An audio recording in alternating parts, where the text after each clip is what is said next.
Me aferro a Él, Jesús es mi esperanza. Vivo en Él, por siempre suyo soy. Excelente día, Dios les bendiga. Sean bienvenidos a Logos Devocionales Tiempo con Dios. Qué gusto, qué alegría que nos puedan estar acompañando. Hoy jueves 17 de octubre en este estudio diario. Y algo que vamos a estar viendo en el devocional de hoy tiene que ver con lo que hemos venido mencionando todos los días. La petición de oración de tener presente a quienes son nuestros pastores, nuestros líderes, nuestros hermanos de nuestras iglesias locales, orar por ellos para que el Señor nos fortalezca, nos guíe y nos ayude en los tiempos de prueba, dificultad y debilidad. El estudio de hoy lleva por título No huyas más, estando en Oseas capítulo 14. Así dice la palabra del Señor. Vuelve, oh Israel, a Jehová tu Dios, porque por tu pecado has caído. Llevad con vosotros palabras de súplica, y volved a Jehová, y decidle, quita toda iniquidad, y acepta el bien, y te ofreceremos la ofrenda de nuestros labios. No nos librará el asirio, no montaremos en caballos, ni nunca más diremos a la obra de nuestras manos, Dioses nuestros, porque en ti el huérfano alcanzará misericordia. Yo los sanaré de su rebelión, los amaré de pura gracia, porque mi ira se apartó de ellos. Yo seré Israel como rocío, él florecerá como lirio y extenderá sus raíces como el Líbano. Se extenderán sus ramas y serán su gloria como la del olivo y perfumará como el Líbano. Volverán y se sentarán bajo su sombra, serán vivificados como trigo y florecerán como la vid. Su olor será como de vino del Líbano. Efraín dirá, ¿qué más tendré ya con los ídolos? Yo lo iré. Y miraré, yo seré a él como la haya verde, de mí será hallado tu fruto. ¿Quién es sabio para que entienda esto y prudente para que lo sepa? Porque los caminos de Jehová son rectos y los justos andarán por ellos, mas los rebeldes caerán en ellos. No huyas más.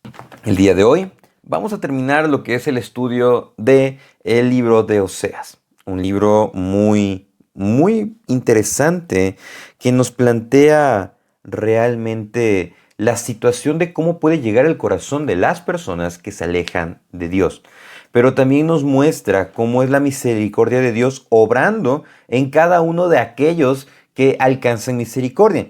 Y el día de hoy vamos a estar viendo 3 puntos. Realmente hemos llegado a esta culminación diciendo una advertencia: no huyas más, acércate a Dios. ¿Y cómo nos vamos a acercar? ¿Cómo ya no vamos a huir? Bueno, como primer punto, orando en humildad. Realmente Dios nos invita a acercarnos a Él a través de lo que es la oración. Nos preguntan qué es la oración. Es una plática con Dios. La oración también es pedir la voluntad de Dios. La oración también es hacer la voluntad de Dios. La oración también es agradecer. La oración modelo que dejó Dios, que dejó Jesús, dice: Padre nuestro que estás en los cielos, santificado sea tu nombre, venga tu reino, hágase tu voluntad. De manera que la oración busca glorificar a Dios, pero también la oración busca que se haga la voluntad de Dios en todo momento. Es por eso que le dice en el versículo 1, vuelve Israel a Jehová tu Dios, porque por tu pecado has caído. Ahora, no habría una condición de retorno si no hubiese de dónde retornar. Lo explico en otras palabras. No habría una advertencia si no existiese un mal. Entonces vemos aquí, le dice, tú has caído de tu pecado, por eso debes de volver a mí. Versículo 2, llevad con vosotros palabras de súplica y volved a Jehová y decidle. ¿Qué es lo que le está diciendo acá? Ustedes deben de volver porque su maldad fue la causa de su caída. Ahora, acérquense a mí, vuélvanse de todo corazón, pero con esas palabras que los lleva a ustedes a expresarse, con esa oración que diga lo siguiente: quita toda iniquidad y acepta el bien y te ofreceremos la ofrenda de nuestros labios. ¿Qué es lo que dice aquí? En otra versión nos dice: perdona toda nuestra maldad y recibe con benevolencia las alabanzas que te ofreceremos. Como que nosotros, ahora sí, ¿cómo podemos nosotros orar con esa humildad? No decir: Señor, se pasó toda esta situación, pero he aprendido a obedecerte. Ayúdame.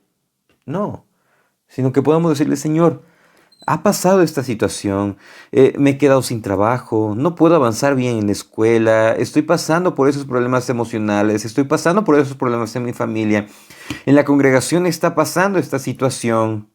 Un familiar está con problemas de salud. Yo tengo problemas de salud. Que podemos acercarnos, Señor, pasa esto. Ayúdame, pero que se haga tu voluntad, que pueda entregarte mi corazón, que pueda rendirte todo lo que soy, apelar, buscar esa misericordia de Dios, pero acercarnos con esa humildad. Salmo 145, 18 nos dice, cercano está Jehová a todos los que le invocan, a todos los que le invocan de veras. Cumplirá el deseo de los que le temen, oirá asimismo el clamor de ellos y los salvará. De manera que dice, Jehová guarda a todos los que le aman, mas destruirá a todos los impíos. No debemos de huir más de Dios, debemos de acercarnos y debemos de orar con todo nuestro corazón, con toda esa disposición para reconocer que Él es el único soberano. Y eso lleva al segundo punto, el cual es estando ante la misericordia de Dios. No vamos a huir, nos vamos a acercar. ¿Pero cómo? Estando ante su grande misericordia. Israel llegó a un entendimiento. Eso lo pudimos notar al estar estudiando Nehemías. Ellos entendieron que realmente debían de regresar a Dios, que debían de entregarle todo y que debían de gozarse en esa fortaleza que Dios les estaba dando. Y esta oración lo que demuestra, lo que Dios les está diciendo, realmente es algo que se presentó en los que regresaron del exilio. Dice, no nos librará el asirio, no montaremos en caballo, ni nunca más diremos a la obra de nuestras manos, dioses nuestros, porque en ti el huérfano alcanzará misericordia. Cuando reconocemos el alcance de nuestros pecados, cuando reconocemos las repercusiones y los daños que nos han traído, tal como vimos en el devocional el día de ayer, vamos a reconocer qué grande es la misericordia de Dios. Vamos a reconocer qué grande es su obra. Vamos a reconocer que Él nos ha guardado por el puro afecto de su voluntad. La misma cuestión acá. No nos va a traer mayor beneficio el no obrar de manera honesta. No nos traerá mayor beneficio el alejarnos de Dios. No nos traerá mayor beneficio el saciarnos a nosotros mismos. ¿Por qué? Porque en Dios tenemos misericordia, en Dios tenemos nuestro sustento, versículo 4. Y veamos cómo es la misericordia de Dios, y me encantó mucho al estar estudiando esto, porque dice, yo los sanaré de su rebelión, los amaré de pura gracia, porque mi ira se apartó de ellos. Les recalca acá, mi ira estaba hacia ustedes, pero se ha apartado. ¿Por qué? Porque es algo que ustedes no merecen, es gracia. Y la gracia tiene su mayor esplendor en Cristo cuando a través de su sacrificio, cuando dice consumado es, ya la deuda ha sido pagada y nosotros podemos acercarnos ante el trono de la gracia por medio de Cristo, porque Él es el único mediador entre Dios y los hombres. Ahora nosotros somos justificados por la obra de Cristo y Cristo está en nosotros a través del Espíritu Santo y el Señor está intercediendo por cada uno de nosotros, por pura gracia. Es la misericordia de Dios, es por eso que estamos ante Él y no debemos de huir más hacia nuestros pecados, no debemos de huir más a buscar nuestra satisfacción, sino que debemos de acercarnos a Él. Dice el versículo 5, el versículo 4 que Él nos sonará, versículo 5, que yo seré Israel como el rocío. ¿Por qué? Porque ese rocío en la noche, en la mañana, permite que las plantas puedan reverdecer, puedan permanecer. Dice que Israel florecerá como el lirio, extenderá sus raíces, extenderá sus ramas y será su gloria como la del olivo.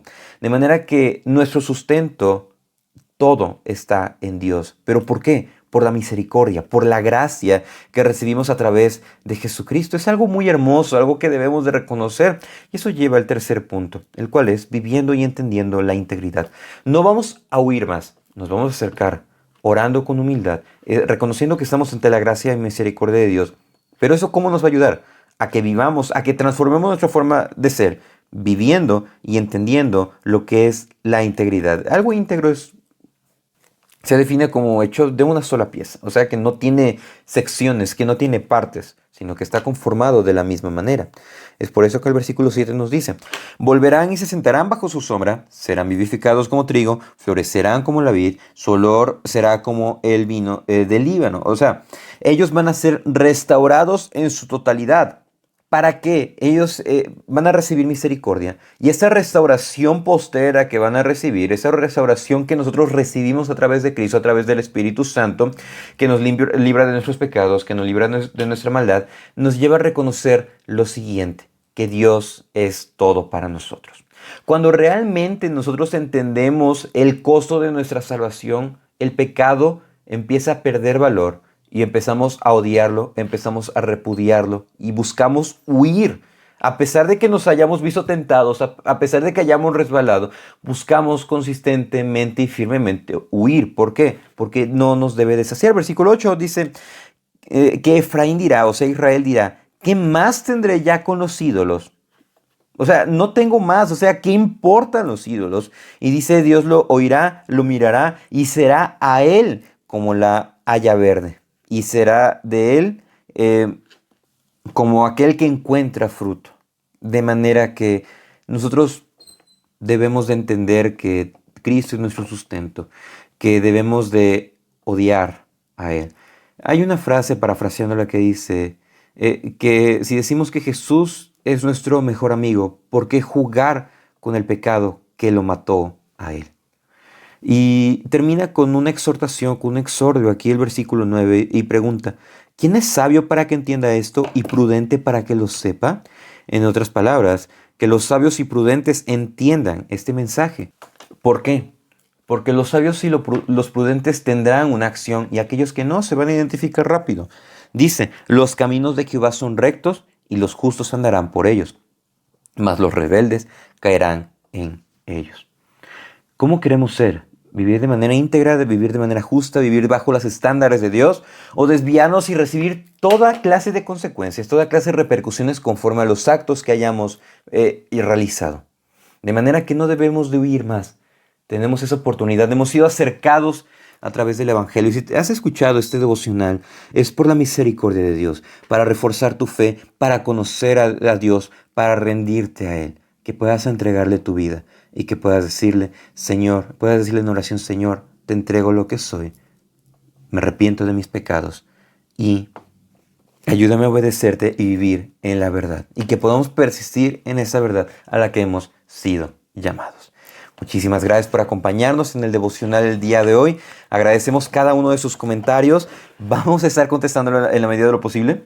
Luego, por cuestiones de la facultad o por cuestiones de trabajo, se nos pasa el tiempo volando, pero realmente los leemos, realmente nos conforta el estar leyéndolos. Estamos orando por cada uno de ustedes y también les invitamos que si tienen dudas puedan escribirlas en la caja de comentarios y realmente reciban un afectuoso saludo, mis amados hermanos. Y también les invitamos a que mañana nos puedan seguir acompañando. Les adelanto, vamos a estar estudiando la carta a los Gálatas y qué hermosa carta en la que podemos aprender más sobre lo que es el Evangelio. Muchísimas gracias y si Dios nos presta vida, el día de mañana continuaremos el estudio devocional. Salud. Me aferro a Él, Jesús es mi esperanza. Vivo en Él, por siempre soy.